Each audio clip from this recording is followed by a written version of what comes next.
Hanouka Sameach, on démarre? On démarre. Allez, on démarre. Donc ce que je vous propose aujourd'hui, c'est en fait, il y a deux étincelles, mais on va commencer par une étincelle majeure et on va voir un autre éclairage et peut-être même une troisième si on a le temps. En fait, le problème que je voudrais soulever ce soir, c'est une question qui est peu étudiée et que Manitou étudie.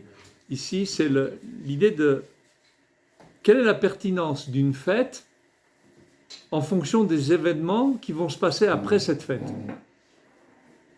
Qu'est-ce que vous pensez? Il y a une fête, on fête quelque chose, un événement réussi, et puis après, les conséquences, elles ne sont pas forcément bien. Qu'est-ce qu'on fait?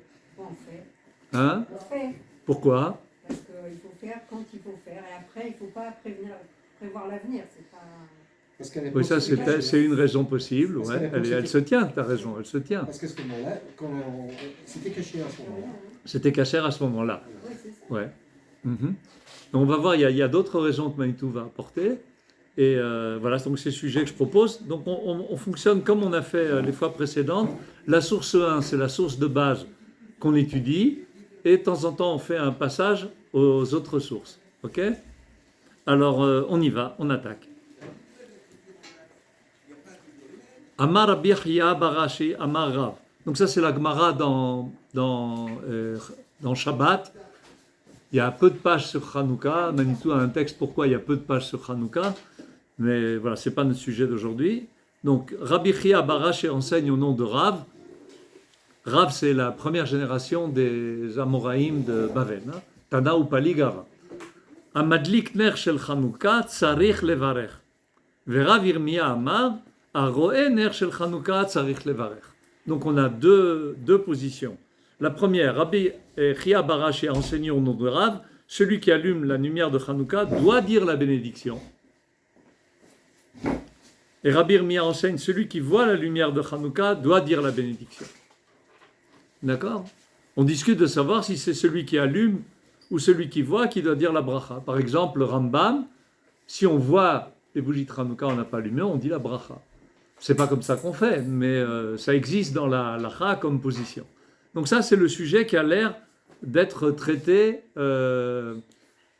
par Rabbi Chia bar Ashi. Mais Manitou, il va un peu plus loin. On continue la lecture. Plus profondément, dans chacune de ces deux affirmations, que ce soit celui qui allume ou celui qui voit, qui doit dire la bracha, il y a d'abord une signification, une question. Que signifie celui qui allume ou celui qui voit doit bénir? Ça veut dire doit bénir. Il y a qu'à dire béni, mais varer. Pourquoi tsarich le varer? La question est claire. Pourquoi tsarich le varer? Pourquoi on en rajoute ça? Tout se passe comme si on vient nous confirmer que l'on doit bénir. Entendez le mot tsarich, il faut.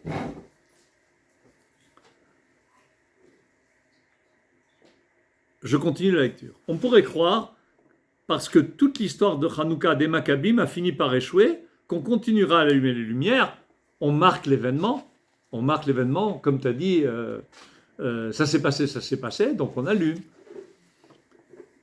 Mais qu'on va annuler ce qui s'est passé et revenir au temps précédent, que c'était un coup pour rien et que ça se résorbe puisque ça a échoué.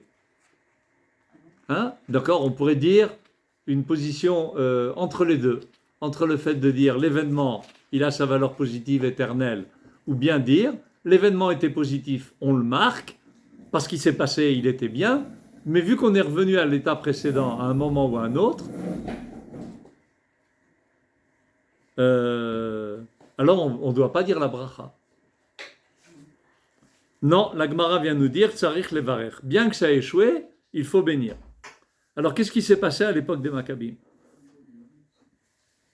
Hein, il y a eu la victoire des Maccabim contre les Grecs, mais en fait, si on lit les livres apocryphes, en fait, ce qu'on a comme base, c'est le livre des Maccabim, qui est un livre apocryphe qui est chez les chrétiens, mais qui est cité par tous les rabbins. Hein. Le Rav Chaim David Halevi le cite, plein de rabbins le citent comme source fiable. On a déjà discuté dans les 2 fois précédentes qu'un texte apocryphe, on a le droit de l'étudier. On n'a pas le droit de le considérer comme une prophétie, comme une parole de Dieu. C'est une parole de sage, mais elle est importante.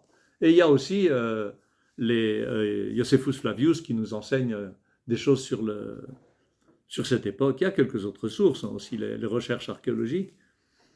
Mais en gros, toute l'histoire commence à peu près en moins 175 avec l'époque d'Antiochus Arevi, Antioche IV, qui en fait veut de l'argent de Judée.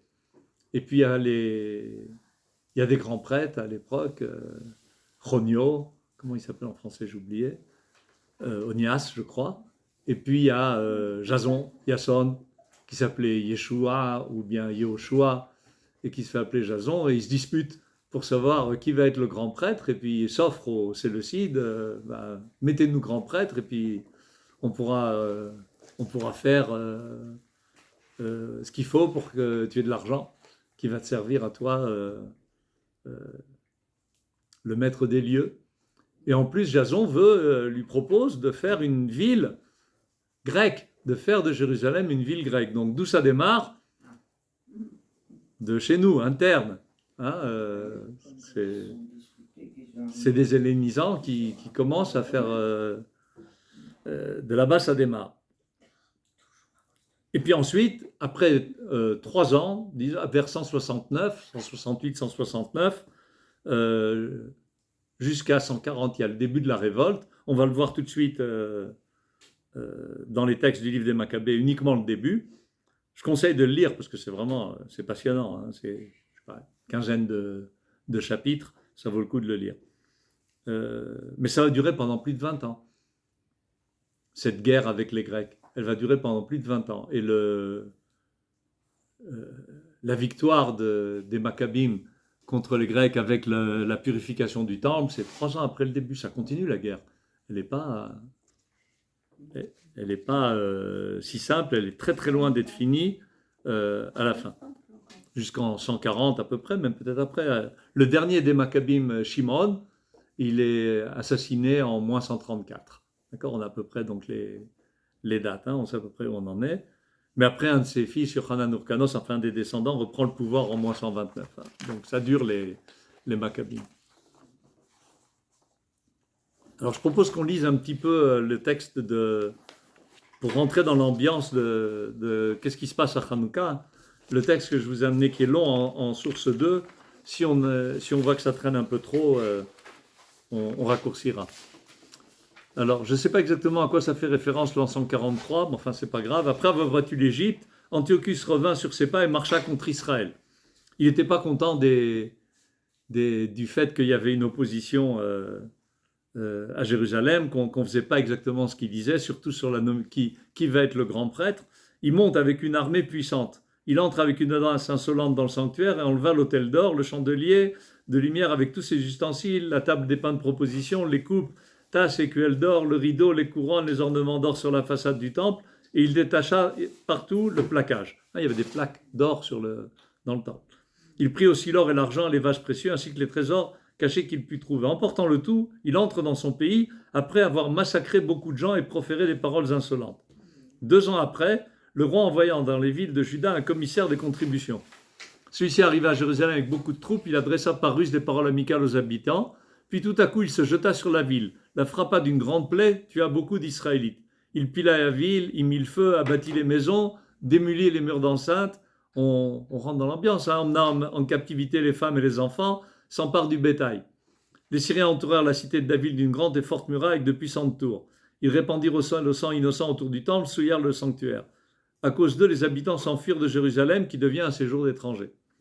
La ville devient étrangère à ceux qui étaient nés, ses propres enfants l'avaient abandonnée. Son sanctuaire reste désolé comme un désert. Ses fêtes se changèrent en jours de deuil, ses shabbats en opprobre, et ce qui avait été son honneur devient une cause d'outrage. À l'égal de sa gloire, s'est multiplié son humiliation et sa grandeur s'est chargée en deuil.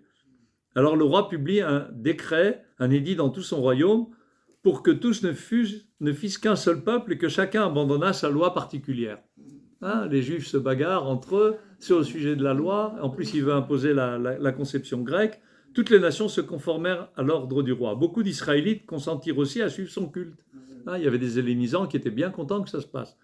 Ils sacrifièrent aux idoles et profanèrent le Shabbat. Le roi envoya des lettres par des messagers à Jérusalem et autres villes de Juda, leur ordonnant de suivre les coutumes des étrangers au pays, de faire cesser dans le temple les holocaustes, les sacrifices et les libations. Donc plus de avoda dans le temple. De profaner les Shabbats et les fêtes. Interdit de Shabbat. Souiller le sanctuaire et les saints. De construire des autels, des bois sacrés, des temples d'idoles. D'offrir en sacrifice des pourceaux, des cochons et d'autres animaux impurs. De laisser leurs enfants mâles incirconcis. De se souiller eux-mêmes par toutes sortes d'impuretés et de profanations, de manière à faire oublier la loi et à en changer toutes les prescriptions. Quiconque n'obéirait pas aux ordres du roi Antiochus serait puni de mort. Tels sont les lettres qu'il publia dans tout le royaume. Il met des surveillants. Il commande d'offrir des sacrifices dans chaque ville. Beaucoup de Juifs, tous ceux qui abandonnaient la loi, se rallièrent aux Syriens.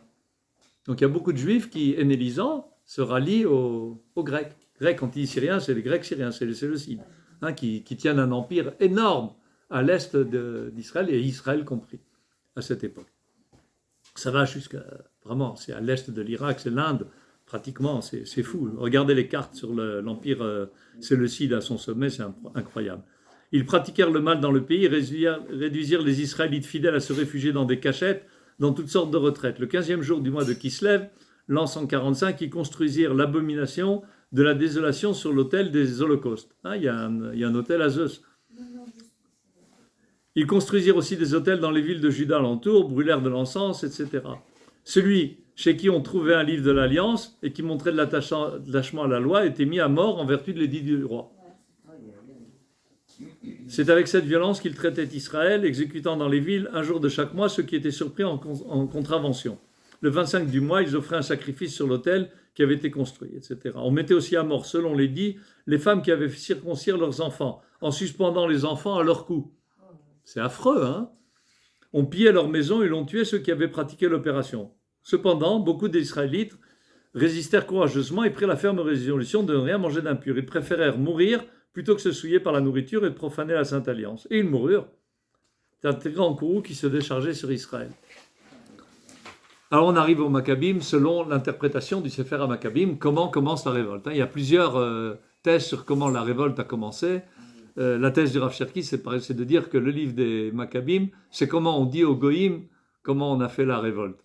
Et que les raisons internes, elles sont différentes. Mais enfin, pour l'instant, on a le livre des Maccabim, donc on lit ça. Un grand nombre d'Israélites se joignirent à eux. Matityahu et ses fils se réunirent aussi de leur comté. Les envoyés d'Antiochus, s'adressant à Matityahu, lui dirent « Tu es le premier de cette ville ». Donc on comprend de là que Matityahu était le dirigeant à Modi'in, le plus grand par la considération et l'influence, entouré de fils et de frères. Approche donc le premier et exécute le commandement du roi comme ont fait toutes les nations. Tout le monde doit faire pareil. Les hommes de Juda et ceux qui sont restés dans Jérusalem, tu seras toi et les tiens parmi les amis du roi. Toi et tes fils, vous aurez des ornements d'or et d'argent et de présents nombreux. Matithia répondit et dit à voix haute, quand toutes les nations qui font partie du royaume d'Antiochus lui obéiraient, chacun abandonnant le culte de ses pères et se soumettrait volontiers à ses ordres, moi, mes fils et mes frères, nous suivrons l'alliance de nos pères. Que Dieu nous garde d'abandonner la loi et ses préceptes. C'est fou, hein? On a l'impression de lire du Tanakh, hein? C'est écrit dans le même style, c'est un style pur. Nous n'obéirons pas aux ordres du roi pour nous écarter de notre culte, soit à droite, soit à gauche. L'onasso, yamin ou smol. Dès qu'il eut achevé ce discours, un juif s'avança aux yeux de tous pour sacrifier selon l'ordre du roi sur l'autel élevé à Modi'in. À cette vue, Matithyahu fut indigné et serra ses murs. Il laissa monter sa colère selon la loi et se précipitant, il tua cet homme sur l'autel. Il tua en même temps l'officier du roi qui forçait à sacrifier et renversa l'autel. C'est ainsi qu'il fut transporté de zèle pour la loi, à l'exemple de Pinchas, qui tua Zimri, fils de Shalom. Alors Matithyahu parcourut la ville en criant à haute voix, quiconque a le zèle de la loi et maintient la lance, qu'il sorte de la ville et me suive. Il quitte la ville et donc il y a la guerre. Dans la suite, je ne sais pas si j'ai ramené la source, sinon je vais le dire parce qu'on va continuer à lire quand même, c'est intéressant. Et il s'enfuit, lui et ses fils, dans la montagne, abandonnant tout ce qu'il possédait dans la ville. Alors Judas et ses frères dirent, voilà nos ennemis défaits, montons maintenant, purifier le temple et le reconsacrer. Alors j'ai sauté toute la partie de la révolte qu'il y a eu. Je lis, je dis un point quand même intéressant. Il y en a qui partent dans les montagnes et il y en a qui vont dans le désert. Les Grecs les poursuivent. Ceux qui sont dans le désert, ils arrivent le Shabbat face à eux dans le désert. Les Juifs qui étaient là-bas, ils disent on ne peut pas se battre le Shabbat. Eh bien, on va mourir. Et ils meurent en martyrs. Et à ce moment-là, les Maccabim disent c'est quoi cette histoire? On ne va pas tous mourir comme ça. Il faut se battre. Ils autorisent à se battre le Shabbat. Donc on a une source claire dans le Sefer HaMaccabim qu'on commence la révolte. Donc commence la révolte, Yehuda prend, Matityahu est âgé, c'est Yehuda qui prend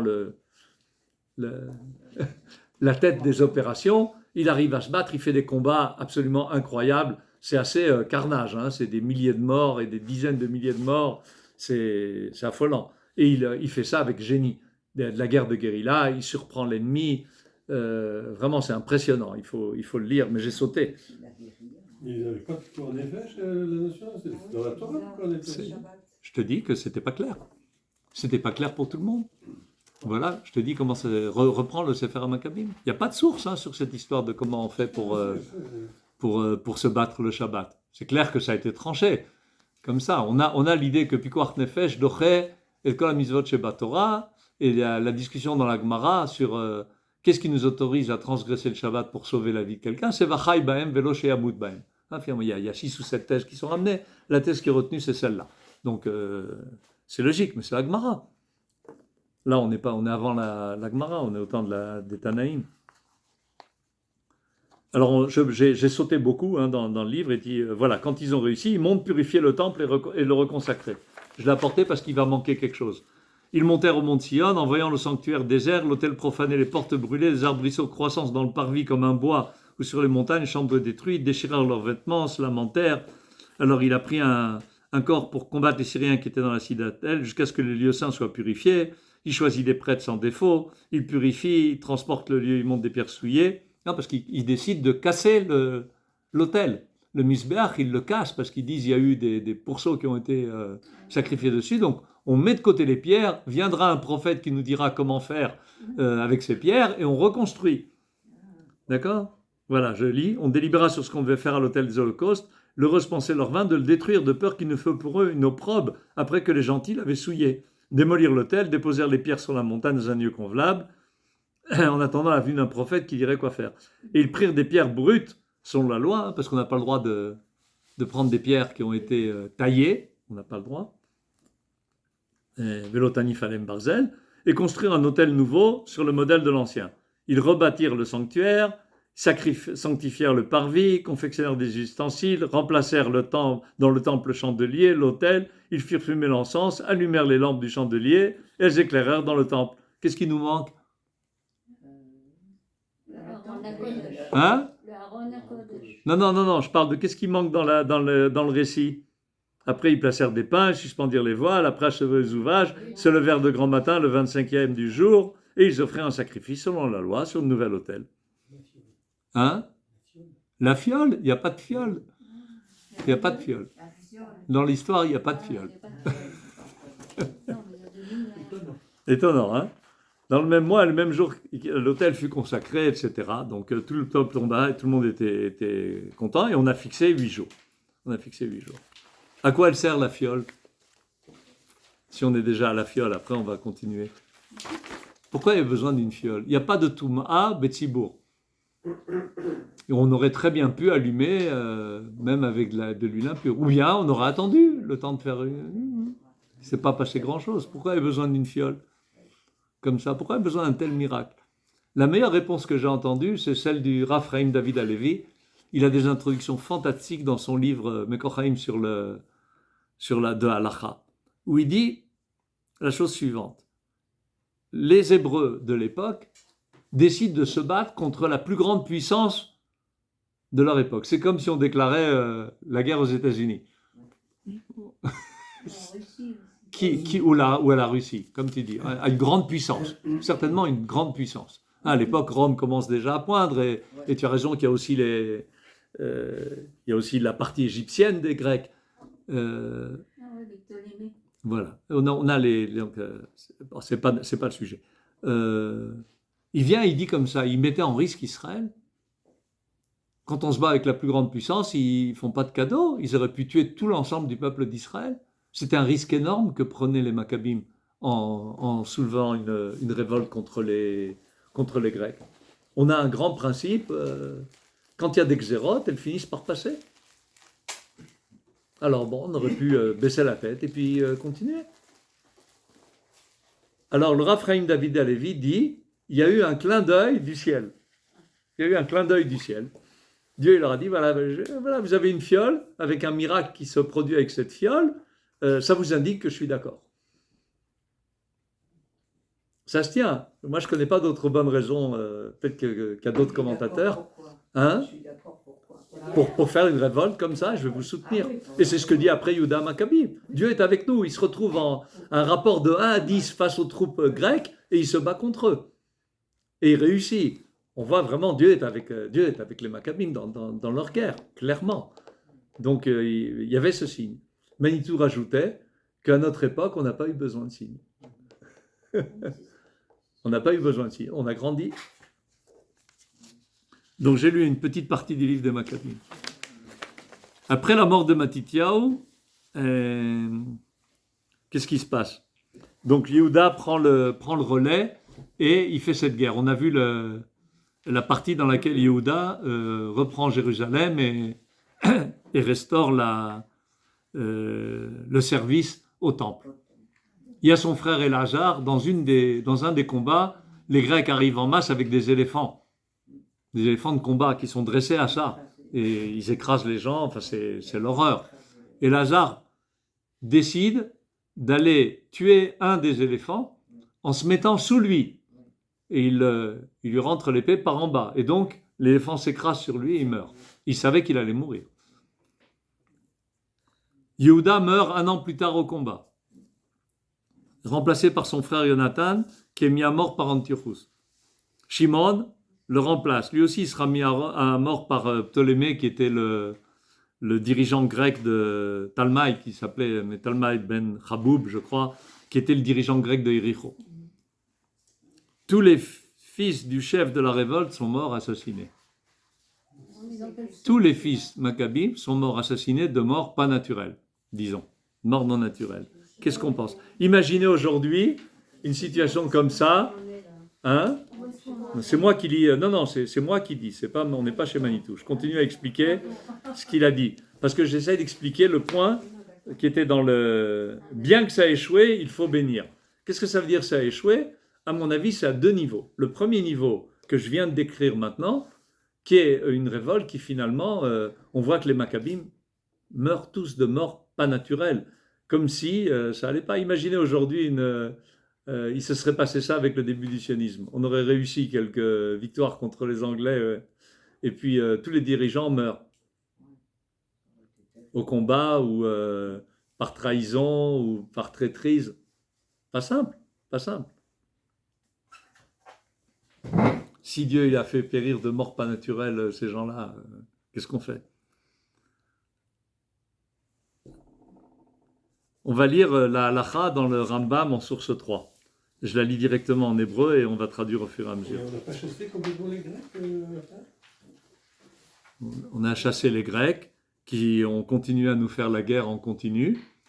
Et ensuite, ça dure. Je ne l'ai pas apporté, j'ai oublié de l'apporter. J'avais amené une image où on voit toute la suite des Asmonéens, des Hashmonaïm, jusqu'à Ordus. D'accord? Après vient Ordus, un Iduméen. C'est un Adomi, converti. Et en fait, la fin de l'Empire grec en Israël, enfin, ou de l'influence grecque, c'est avec Pompée, avec les Romains.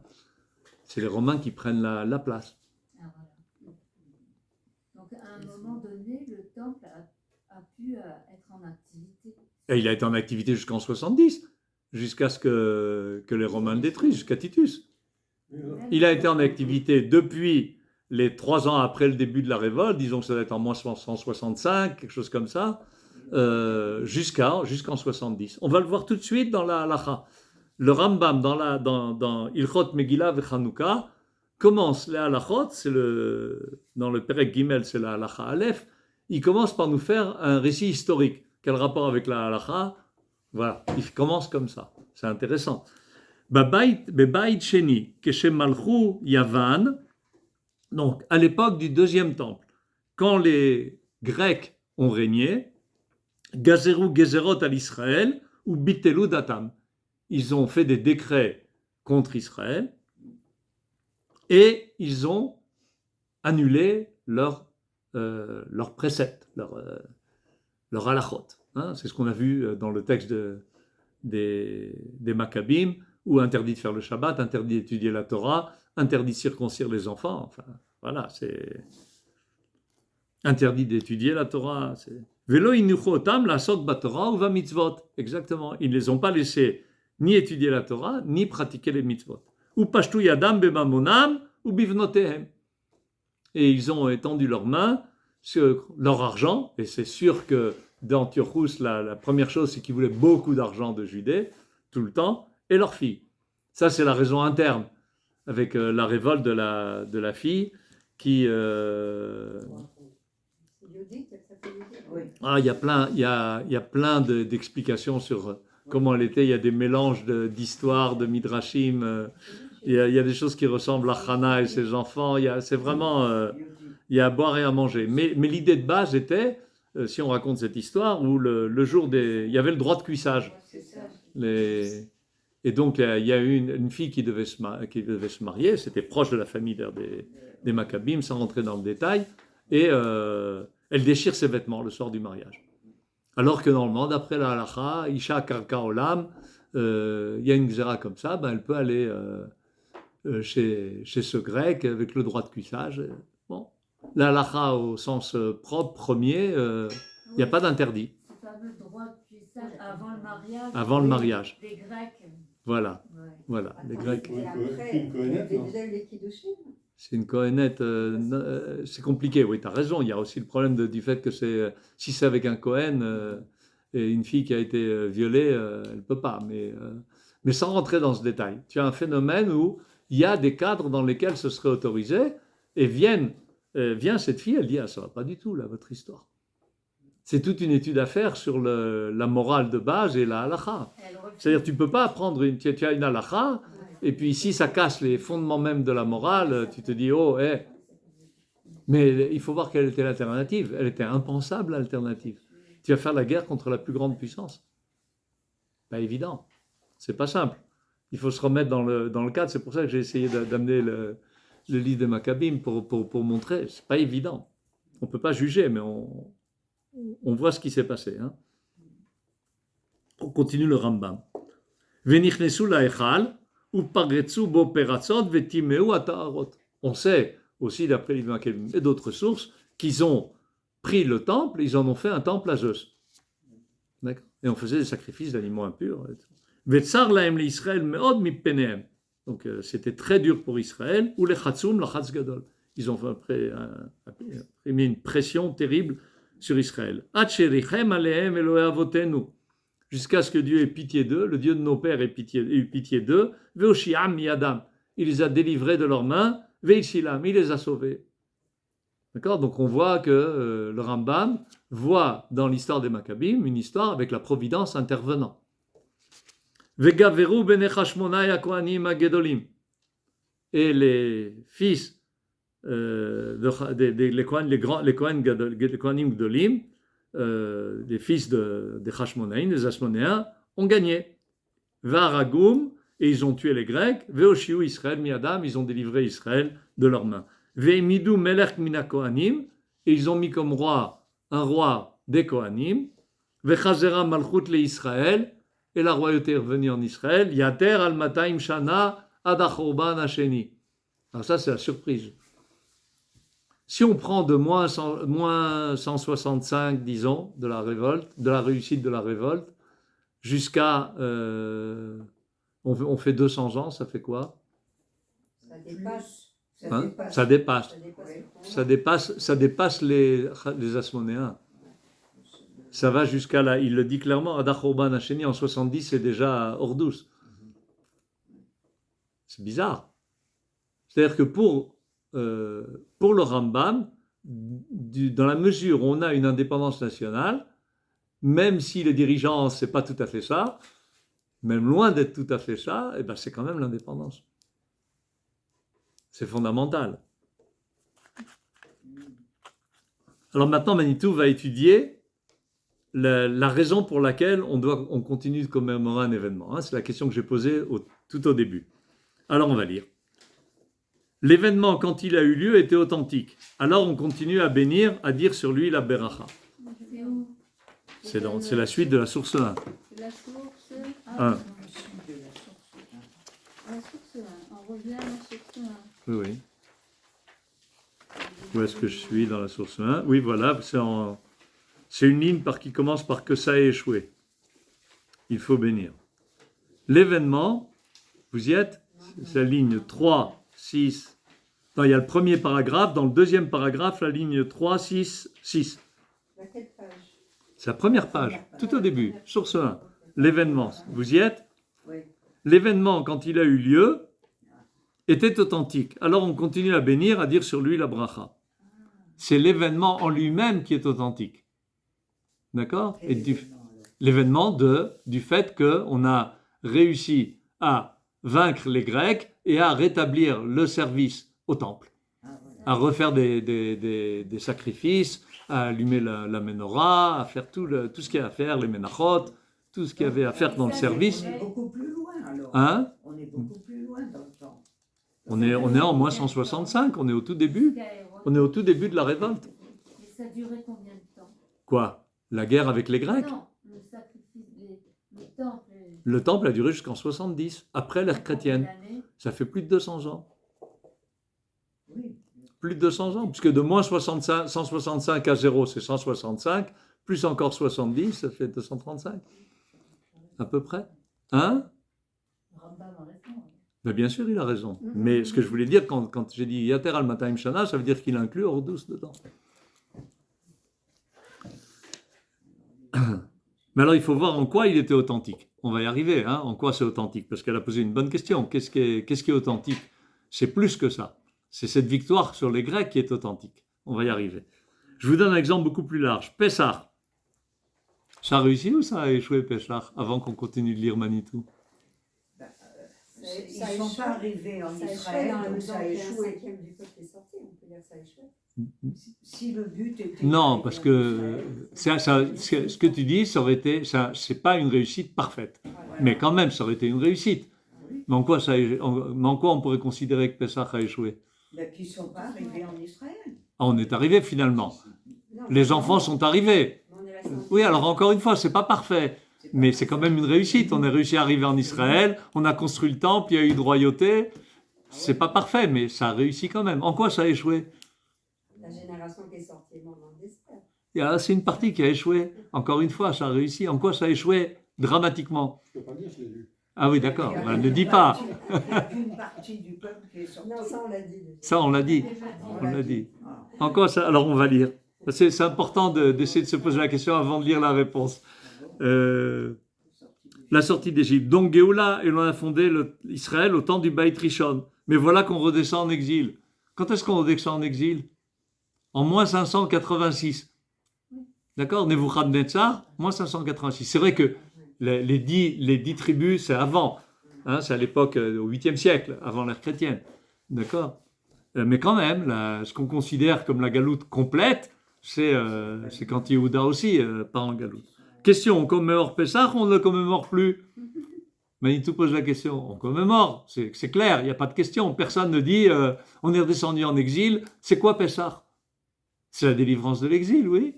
La base de Pessah, c'est la délivrance de l'exil. Avadi Maïno, maintenant on est sorti. Arshad Ben Echorin, on est sorti d'exil, on est délivré. Bon, non, on y retournait. Combien de temps ça a pris? À la grosse cuillère, hein, on va faire la grosse cuillère. C'est au XIIIe siècle avant l'ère chrétienne, disons la sortie d'Égypte. Il y a des discussions, mais à peu près. XIIIe siècle jusqu'au VIe siècle. 700 ans. 700 ans, ben Manitou dit, ça a échoué au bout de 700 ans. Pourquoi on va fêter? Question. On continue à le commémorer parce que bien que ça se soit refermé, l'événement en lui-même est irréversible. Ça, c'est le point important. On va le voir tout de suite dans le Rav Kook. D'abord, avant tout, on continue à le fêter. C'est ce qu'il avait à démontrer, il l'a démontré. Parce qu'on aurait pu dire, vu qu'on est redescendu en galoute, c'était pas une vraie Géoula. On est redescendu en galoute, c'était pas une vraie Géoula. Elle n'a pas réussi complètement. C'est vrai que ça n'a pas réussi complètement. Ça a prouvé que c'était possible. Ça a prouvé que c'était possible. Bravo. Bravo. C'est ça le point. C'est exactement ça. On va lire le Rav Kook. dans la source suivante.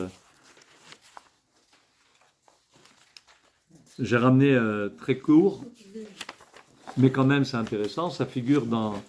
C'est le Rav Neria, hein, le Rav Moshe Tzvi Neria qui a rapporté, on lui doit beaucoup de textes. Voilà, dans Moadé Areia, Areia c'est les initiales de Rabbi Avraham Yitzhak Cohen Cook, hein, donc ça s'appelle Reia. C'est moi quelqu'un. On est en la source 4, on regarde la source 4. Pidgam HaChodesh El Maran Harav Zatzal Le Chodesh Nissan. Quel était le slogan entre guillemets que le Rav Avraham Yitzhak Cohen Cook, Zecher Tzadik Livracha, disait au mois de Nissan. Yetziat Mitzrayim Tishaer La'ad Ha'aviv Shel Ha'olam Kulo. La sortie d'Égypte restera à tout jamais le printemps du monde en entier. En quoi c'est le printemps du monde? C'est la liberté. Exactement, mais en quoi? Ça veut dire quoi? Vas-y, détaille. Un peuple esclave peut se libérer de... Voilà, un peuple esclave peut se libérer d'une tyrannie, C'est l'exemple pour tous les- d'un totalitarisme. On peut se libérer des totalitarismes, bien qu'ils ont l'air complètement fermés, personne ne peut sortir d'Égypte, il n'y a pas d'esclave qui peut sortir, tout est bloqué. Non, c'est possible. On peut battre ces lois de nature où il y a un totalitarisme qui est là et qui s'impose. Avec la providence. Oui, c'est Non, ça. mais c'est quoi, tu mets Dieu hors de l'histoire, là, c'est pas possible. Oui. Uniquement par ses propres forces. Mais on peut. Ah si, et si, par ses propres forces. Parce que ça, bien sûr, celui qui va, tu ne peux pas s'il n'y a que la providence. Il faut que tu agisses par tes propres forces. Il y a un grand principe de la Kabbalah. C'est un grand principe de la Kabbalah, ça s'appelle Itaruta Diltata. Le réveil d'en bas. S'il y a un réveil d'en bas, il y a un réveil d'en haut. Pitrouli petar kefitro shel machat, ve'eftach lachem petar kepitro shel ulam. Ouvrez-moi une ouverture comme celle d'une aiguille, et comme le chat d'une aiguille, et je vous ouvrirai une porte comme une porte d'un château. Je t'ai dit tout à l'heure, le totalitarisme, c'est une loi de la nature, pas du tout. Si, il y a des Le règles. totalitarisme, c'est une loi de la nature. Dans le monde naturel, on se mange l'un l'autre. C'est ce qu'on a étudié la dernière fois, rappelle-toi, avec l'histoire de Hegel. De Hegel, oui. C'est exactement ce qu'on avait vu et ce que disait Manitou. De manière naturelle, c'est ça qui arrive. Il y aura Le sujet. un maître et un esclave. L'homme est un nouveau. C'est comme ça que ça fonctionne. D'accord? Une fois qu'Israël est venu et qu'il a dit il y a possibilité, alors on a rentré des principes dans le monde. D'accord? C'est ça le printemps alors. C'est ça le printemps. C'est ça le printemps. Voilà, exactement. Aviva chez la Ouma israélite ou Aviva Amim Kulam. Le printemps d'Israël, c'est le printemps de tous les peuples. On a montré l'exemple. Et jusqu'à aujourd'hui, on se sert de cet exemple. Ou Anose Bechuvo et à Livlouv, c'est lui qui porte en lui comment on dit Livlouv, c'est quand ça commence à fleurir. D'accord? Voilà, les bourgeons. Ve'apricha, et donc la floraison. Shelotam Marchavot, romement des mêmes pensées de libération. Manitou disait, c'était quoi ce rêve rave? Pourquoi il fallait le prendre? C'est des gens qui avaient conscience qu'il faut se libérer du joug de Pharaon. Ils voulaient aussi leur liberté. Alors, ils participent du mouvement de libération d'Israël. Ameyasherot et Aenoshut Kula Ligulata, qui vont mettre dans la bonne direction l'ensemble de l'humanité pour sa délivrance. Le Chazon Acharita Asegia. Sagi, ça veut dire élevé. Hein. Donc, dans l'idée, la vision d'une fin des temps, disons entre guillemets, élevée. Chazon Haemet Ve'atzedek, où la vérité et la justice s'imposent. C'est de la poésie. Hein. Ah, mais il était poète. C'est un grand poète. Mais c'est un grand penseur et un grand poète, c'est sûr. Le Rav Kook, c'est quelque chose. Hein. C'est quelque chose. Mais je crois que voilà, il a expliqué, ce texte du Rav Kook explique en quoi c'est irréversible. Il y a d'autres textes dans le Prix de Sadi qui le rapportent. C'est irréversible. Une fois qu'on a fait cette sortie d'Égypte, même si on nous remet en esclavage, on sait qu'on est libéré. On ne peut pas nous le prendre. On ne peut pas nous le prendre. Rappelle-toi ce que disait Sharansky quand il était en prison. Oh, je suis en prison, mais je suis libre. Je suis libre, en moi je suis libre. On a réussi à faire ça, à le montrer. On peut se libérer. Alors on continue la l'étincelle, on retourne en source 1, je vais vous dire où c'est, pour ne pas se perdre, c'est un peu difficile, hein, je suis désolé. Donc, reprenons la formule, c'est le 3e paragraphe. Donc, reprenons en bas de la première page. 4 lignes avant la fin. Donc, reprenons la formule. Madlik ner shel Chanukah tsarich levarer. Ne crois pas que parce que ça a finalement échoué, on ne va plus dire la bracha. On dira la bracha en se référant au miracle des Maccabim, même si leurs descendants ont échoué. Ils ont réussi à faire quelque chose, à montrer la dimension d'Israël au-dessus de la dimension de la Grèce.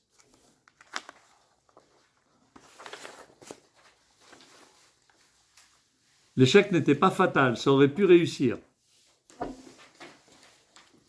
Qui est-ce qui a échoué? Qu'est-ce qui a échoué? Quand Manitou parle d'échec, qui c'est qui a échoué? Finalement, qu'est-ce qui s'est passé? Quand est-ce qu'on sait que c'est l'échec? Quand les hellénisants passent au pouvoir. Hein, on voit au fur et à mesure que ça s'hellénise le pouvoir. Et donc ça ne va pas. Les Nisans, ça veut dire les Juifs. Ce sont des juifs, bien sûr. Enfin, des juifs, après, c'est des Iduméens, enfin, des juifs convertis, des goïms convertis de force.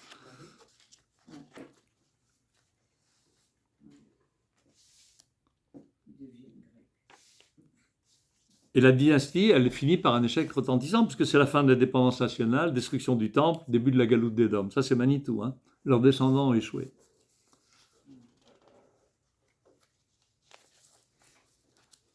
Avant qu'on passe à la suite de cette étincelle, on va faire une analyse plus connue en prenant... J'ai encore un peu de temps? J'ai encore combien de temps? 10 minutes, un quart d'heure, c'est bon? Hein? C'est bon? Vous tenez? Alors on va lire quand même assez vite une analyse classique de Manitou que je ne vous ai pas donnée. Je ne crois pas, si. La première faute des Asmonéens, elle figure. Je ne me rappelle pas si je l'ai donnée. On va regarder tout de suite. Oui, vous l'avez en source 5. Parce qu'il faut quand même analyser ce que je n'ai pas fait jusqu'à maintenant, c'est en quoi c'était une victoire. Quelle a été la nature de cette victoire des Hashmonaïm? La révolte des Maccabim contre les Grecs s'est faite dans des conditions exceptionnelles, qui a fait qu'une révolte spirituelle, parce que les Grecs voulaient imposer leur conception de l'intelligence humaine à l'intelligence juive. Cette révolte a été menée par des Kohanim. Vous savez que la famille des Hashmonaïm était Kohanim. De cette révolte est né un royaume. Alors là, c'est la suite. Donc, dans ces 4 premières lignes, quelle a été la force? C'était quoi la conception des Grecs? La sagesse. La sagesse, et de dire quoi? Que la Torah, c'est aussi une sagesse. Oui. C'est pas plus qu'une sagesse. C'est pour ça qu'on avait une des choses qu'on dit, qui a entraîné un deuil, c'est quand on a traduit la Torah en grec. Oui. Parce que dans la mesure où ça devient un livre qui vient dans la bibliothèque d'Alexandrie, alors ça veut dire que c'est la même chose que ce qu'ont les Grecs. C'est une pensée humaine. Voilà, ça c'est le génie des Juifs. Il y a le génie des Grecs, il y a le génie des Juifs. Il y a la sagesse des Grecs, c'est une bonne sagesse, la sagesse des Juifs. Elle est intéressante. C'est pas parole de Dieu qui se révèle au monde. Il n'y a pas de projet. Donc on a diminué, on a fait un réductionnisme d'Israël. C'est la sagesse. C'est pour ça, le Maharal explique que c'est pour ça qu'il fallait que ce soit des Kohanim qui fassent la révolte. Il donne un signe pour ça. Il dit Echal. Echal, ça veut dire le temple, hein, parce que dans le temple, il y avait le Oulam, le Echal, le Dvir, c'est 3 parties. La partie où il y avait la Menorah, c'est dans le Echal. Echal, en Gematria, ça fait combien? Alors, Kaf et Lamed, c'est 50. Le Yud, c'est 60. Et encore 5, ça fait 65. Et il dit Avan, c'est 66. 50 et 10, 60. Et le Vav de Yavan, 6. C'est-à-dire, Yavan a une force sur le Echal. Où est-ce qu'ils n'ont pas de force? Sur le Kodesh HaKodashim. Sur le Saint des Saints, ça, ils ne peuvent pas. Et donc, il fallait que ce soit des Kohanim, parce que c'est le seul qui rentre au Saint des Saints à Kippour, qui puisse se battre avec eux. Sinon, ça reste au niveau humain, entre guillemets. Donc, on n'y arrive pas. Il fallait que ce soit des Kohanim. Mais quel a été le problème? Ça, c'est la première faute que Manitou analyse et qui est assez connue. Quelles sont les fautes qui ont fait que les Hashmonaïm ont échoué? Ils sont restés au pouvoir. Ils sont restés au pouvoir, voilà. Et on va voir ce que dit Manitou, c'est surprenant, surtout pour aujourd'hui. Il n'y a pas beaucoup de gens de gauche ici, mais c'est intéressant de voir ce qu'il dit, parce que ça peut peut-être expliquer un petit peu les pressentiments de l'opposition. J'ai une question. Vas-y. Pessah est supérieur à Hanouka. Qu'est-ce que ça veut dire? Dans le fait que la sortie d'Égypte est un événement qu'on vit 3 fois par jour, qui est dans tout, qui est marqué, qui est gravé en nous, et c'est notre alliance qui est gravée. Les Chachamim disent, à la fin des temps, il y a une marloquette entre les deux, entre deux positions. Quand on arrivera à la délivrance nationale, est-ce qu'on rappellera la fête de Pessah ou non? Est-ce qu'on rappellera la sortie d'Égypte ou non? Une thèse dit, on ne la rappelle pas du tout. Du tout. Il y en a un qui dit, non, on la rappellera, mais elle sera seconde par rapport à la délivrance d'aujourd'hui. Ils ont sur quoi se baser, les kibbutzim, pour lire une autre Haggadah? Non, mais entre les deux, entre Pessah et Hanouka, Pessah est plus grand. Je ne crois pas qu'il faut rentrer dans des comparaisons. C'est une fête Minatora, c'est clair. Le Hallel Ouais. complet. 8 jours à Hanouka. c'est Et on ne le dit pas pendant 8 jours à Pessah. Voilà. Parce qu'il y a une dimension spirituelle qu'il n'y avait pas dans Pessah. À Pessah, c'est la délivrance physique, tu es sorti d'Égypte. Ve'aterom ve'ria. Tu n'avais rien. Tu es sorti avec la Mila et le dame du Keves. Personne ne dit que Hanouka est supérieur. Mais c'est toi qui rentres dans les comparaisons. Moi, je ne veux pas commencer à rentrer dans la comparaison. Ce n'est pas le sujet. Ce que je veux dire, c'est de la révolte des Kohanim, qui était nécessaire que ce soit des Kohanim qui le fassent, parce que c'est une guerre spirituelle. Et c'est eux qui savent faire à ce niveau-là. De cette révolte est né un royaume, donc une autorité politique. Et ce fait-là a violé l'un des principes fondamentaux de la Torah. Les hommes voués au pouvoir sacerdotal n'ont pas le droit d'avoir le pouvoir politique. Qu'est-ce qu'ils auraient dû faire? Faire la révolte, il n'y a qu'eux qui peuvent la faire. Redonner l'indépendance, il n'y avait qu'eux qui pouvaient le faire. Arrivé à ça, il y a un Ben David dans le coin. Voilà. C'est Lo Yasur Shevet Miouda Umchokek Ben Ragla. La royauté doit revenir à ceux qui s'occupent de royauté. Parce que le roi, il doit s'occuper de royauté, il doit s'occuper des affaires d'État. Hein? Les sages, ils disent malheur à la ville dont les dirigeants sont des Talmidei Chachamim. Parce qu'ils vont s'occuper de Torah, ils ne vont pas s'occuper de la ville. Ça ne marche pas. Et les hommes qui ont le pouvoir politique n'ont pas le droit d'avoir le pouvoir sacerdotal. Un roi ne peut pas être Cohen, un Cohen ne peut pas être roi. Ça ne marche pas. Séparation des pouvoirs. Le roi ne peut pas être prêtre, le prêtre ne peut pas être roi, parce qu'il y a des fonctions de souveraineté qui sont radicalement différentes. Et ce cumul de fonctions fonderait une théocratie. Il y a dans la Torah une interdiction absolue de théocratie. C'est surprenant, hein, dans la bouche d'un rabbin. Interdiction absolue de théocratie. J'entends bien vos questions non formulées. Il y a une légende sur laquelle le régime de la Torah serait une théocratie. Faites attention à cela, dit le Manitou. C'est une ignorance totale et absolue. La théocratie, on est en page 9. La théocratie, c'est le pouvoir politique des prêtres. Or, la Torah l'interdit radicalement. Et il le dit clairement. Dans la société d'Israël, il y a 4 types de pouvoir. C'est une autre étude. Il appelle ça Mishkan. Mishkan, c'est Rachetevot, Meler, Shofet, Kohen, Navi. Donc, il y a 4 pouvoirs exclusifs. Le pouvoir politique, juridique, etc. Donc, on n'a pas le temps de... Je vois l'heure, on va sauter ce point-là. On va retourner à notre étincelle. On repart dans la source A. Pour finir à l'heure. C'est un peu compliqué la gymnastique, mais c'est ça qui l'impose. Hein. Alors, on va lire, on est en page 2. L'échec n'était pas fatal, ça aurait pu réussir. Quel était le facteur de l'échec? Alors, on a vu le premier facteur d'échec, qui était qu'il n'y a pas eu de séparation des pouvoirs. Mais ce n'est pas ça, pour Manitou, la raison profonde. Et il va dire quelque chose de complètement surprenant, qui est incroyable. La vraie réponse est que les Juifs ne sont pas revenus de l'exil de Babel en suffisamment grand nombre. Si jamais ils étaient revenus en plus grand nombre, on n'aurait pas eu ces problèmes, dit Manitou. C'est pourquoi Ezra, qui a fondé le Beit Sheni, et en relation avec toutes les grandes communautés de la Gola de l'époque, a jeté une malédiction sur toute la Gola parce qu'il ne voulait pas revenir en force, renforcer la fondation du Beit Sheni. Par exemple, une des choses qui est rapportée dans la Mishnah, c'est que À l'époque d'Ezra, il a fait une takana, les Lévim n'ont plus le droit au maaser. Il est donné aux Kohanim. Ils sont parvenus, ils n'ont pas droit à leur maaser.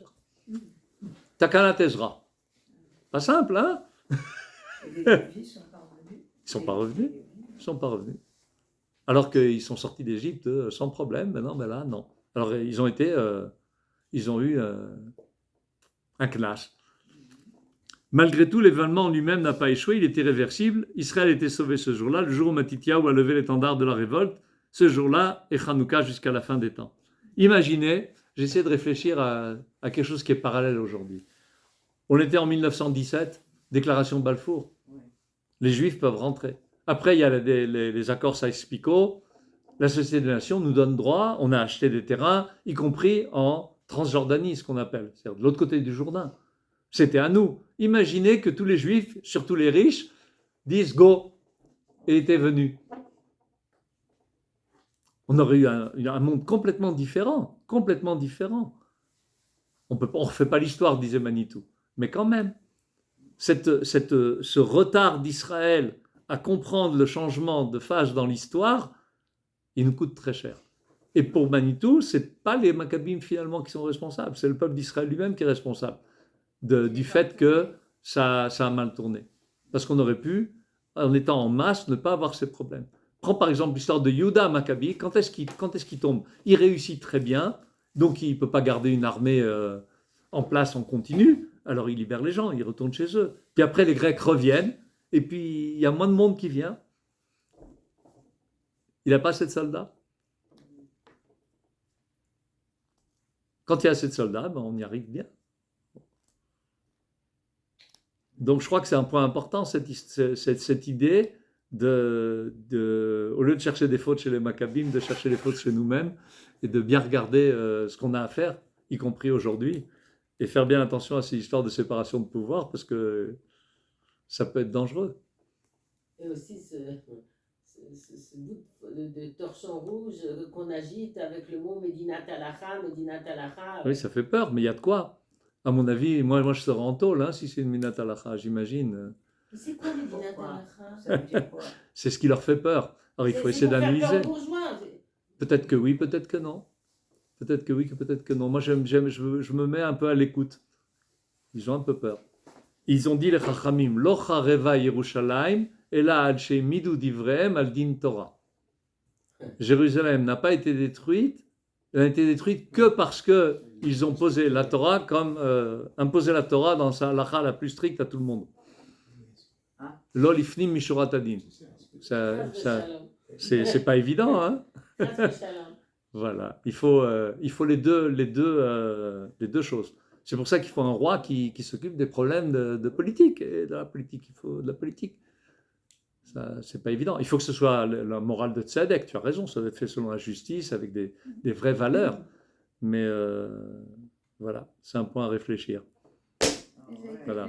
Ça a été adopté aussi, par exemple en France, la séparation de l'Église et de... Oui, là on ne veut pas une séparation d'Église et du oui, c'est autre chose, mais quand même. C'est-à-dire que cette idée que les prêtres et les gens de religion ne doivent pas s'occuper du pouvoir parce que ce n'est pas les mêmes problèmes, ça c'est un point fondamental. Et il faut y faire attention. Et cette idée de la dimension spirituelle qu'on a et notre spécificité, pas la perdre face à une tendance hellénisante aussi. Parce qu'on a bien vu où a été l'échec. On a été hellénisé. Voilà. Merci, Je te laisse faire avec ton téléphone parce que je ne sais pas.